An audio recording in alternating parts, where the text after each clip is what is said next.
Alright guys, you keep bugging me about how I should be using my new impact driver to drive screws instead of using my new power drill to drive screws. So let's do a very quick half-assed review where we test these drills. So it'll be new impact driver driving screws versus new power drill driving screws.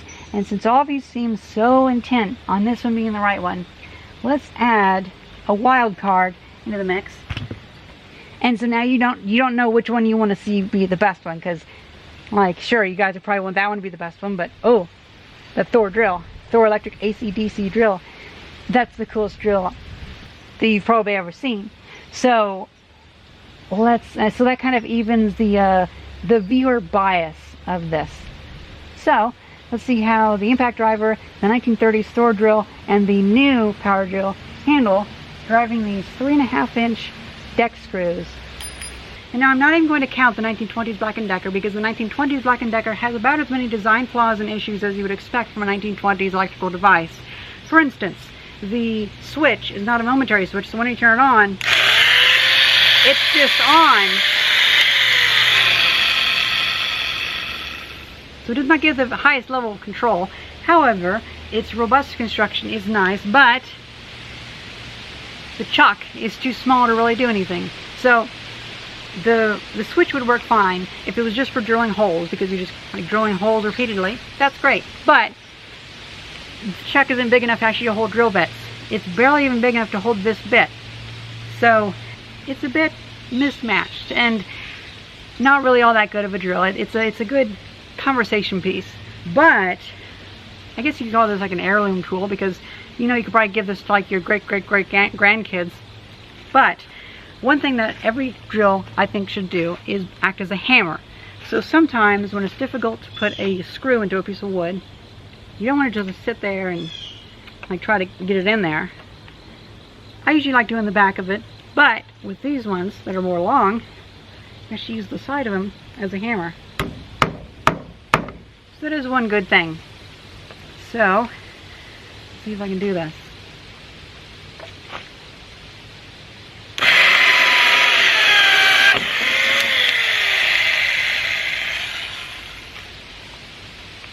That really chewed it up. Wow. I was kind of surprised it didn't give a shit about that. Okay.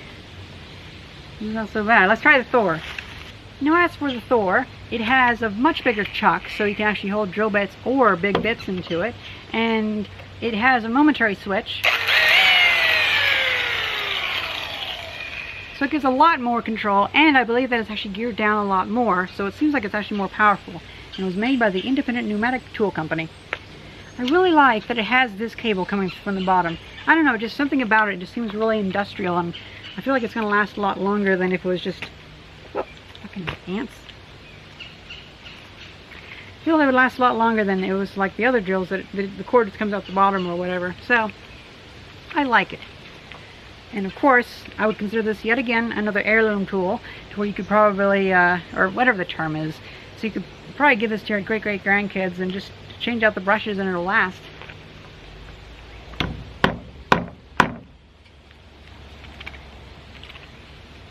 Oh. I just noticed a problem with these.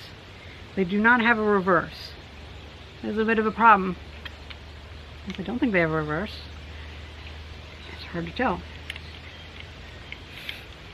Well, that is one mark against these ones, I guess, because reversing with screws is a bit of a big deal. But this is more of a joke, including these anyway. So.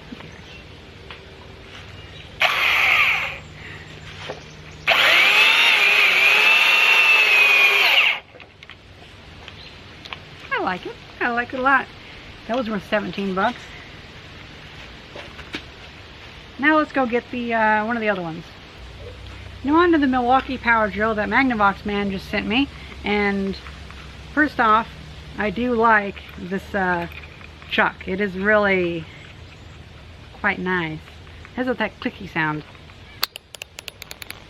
I've never had a power drill with that, and that's pretty cool. And of course it has a clutch and all those features, but it has reverse, and that's kind of a big deal. And one thing it has over those is, of course, variable speed, but maybe I shouldn't bring those things up. I do like that it has a little bolt on the side to hold like a little thing for hooking it to your belt, because it's cordless. So that's one other good thing.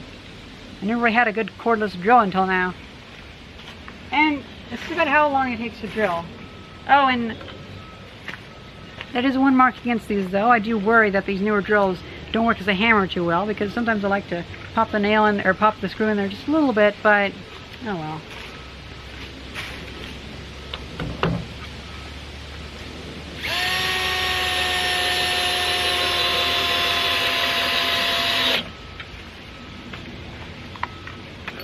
Probably not supposed to do that, but it speeds up work so much, and I think a tool should be able to take all of your abuse. Then we have this Milwaukee brushless impact driver. I tried it before and it did not work very well, so let's try it again.